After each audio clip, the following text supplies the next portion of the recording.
Welcome back to another technical deep dive here in the debug zone. Today we're tackling a big question and breaking it down with insights from other users. Hopefully this clears up some misconceptions and helps you get the answer you need. So buckle up, stay a little curious, and let's jump right in.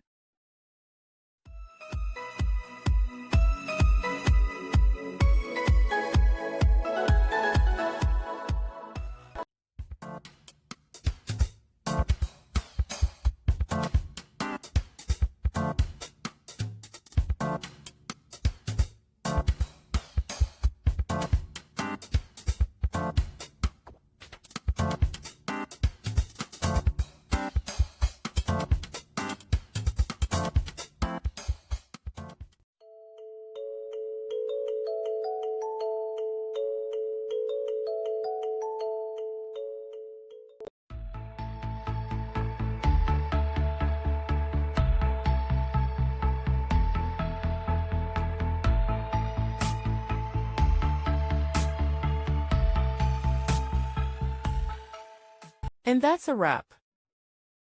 I hope you found the answer you were looking for. If you did, take a second to hit that subscribe button. It really helps out. And let me know in the comments which solution worked best for you. See you next time in the debug zone.